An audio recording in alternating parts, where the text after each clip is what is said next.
Yo, welcome sa ating tutorial, men. Ako nga pala si Ru, Heavyweights Haimabu.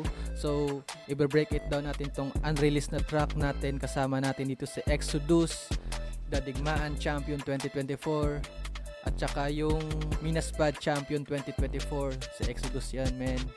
Salute sa'yo, bro. At saka itong kanta na to is re-release niya daw sa February 26, 2026, which is birthday niya din. So, advance happy birthday sa'yo, tol. Okay, break it down natin tong track na to. Simula tayo sa vocal. Ito yung vocal niya pag wala yung effects. Ang dami ng mga pagdaanan, ngunit kinaya pa ring lagpasan. Sobrang So, ito yung vocal niya pag merong effects. Ang dami ng mga pagdaanan, ngunit kinaya pa ring lagpasan. Yung pagkaiba lang talaga is yung merong effects is merong auto-tune at saka mas malakas siya pakinggan at mas masarap pakinggan kaysa yung walang effects is very raw lang talaga. Ang ginawa natin dito sa vocal is number one na ginawa natin is naglagay tayo ng compressor. So itong compressor is nagbabalansin ng dynamics ng vocalization natin. So ganun lang siya ka-basic. Pag ma-master nyo tong compressor, kaya nyo na lahat mag-mixing. Ito lang talaga yung pinaka number one na kailangan natin tutunan. At saka meron tayong number two, ito, equalizer. So, ang equalizer is ginagamit lang talaga mag-clean up ng bass kasi di natin kailangan yung exaggerate na bass dito sa ating vocal para di mag-away yung bass natin sa ating track, sa instrumental na bass at saka yung sa bass ng vocal. Ang ginagawa lang talaga natin is kinat lang natin dito tapos nagcut tayo ng konti lang sa high end. Ito high end na siya dito na parte at that's all. Gamit ako dito ng Lala, pampabalanse lang, parang limiter na din siya.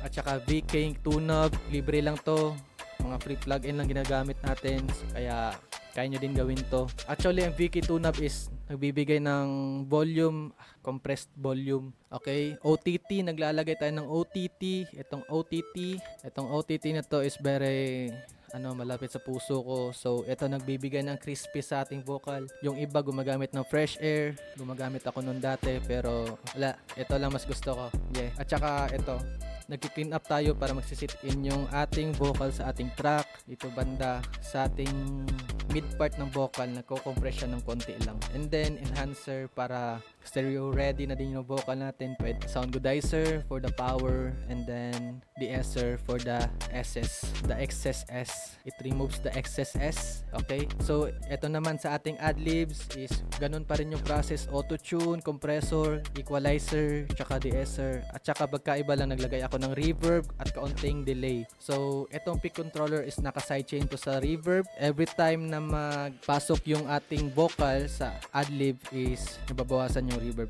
Yun lang. And then ito lang yung sa vocal natin. At saka i-introduce natin yung ating mga instruments sa ating track. Number one is guitar.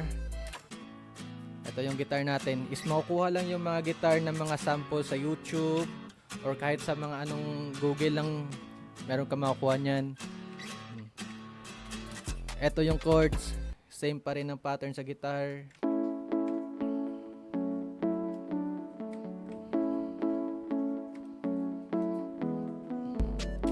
Okay. Ito yung lead natin is para siyang whistle na modern modern flute. Yeah, dalawang part to. Ito. Oh, itong part na dito para to sa vocal niya. O para san ba? San o para san ba? O para san ba? San o para san? And then drum, you have drums, hi-hats, tic-tac-toe hi-hats, the snare,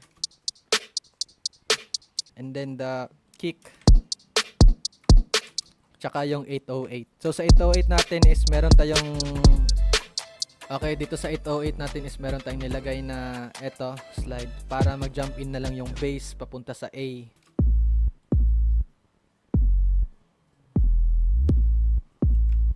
Boom. Like ganun.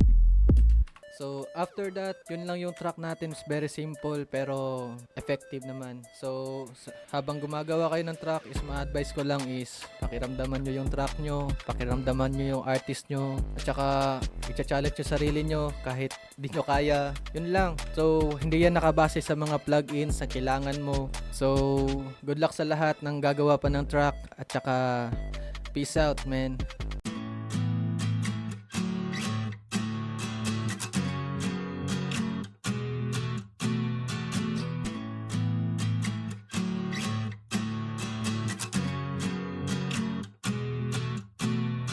Ang dami ng nga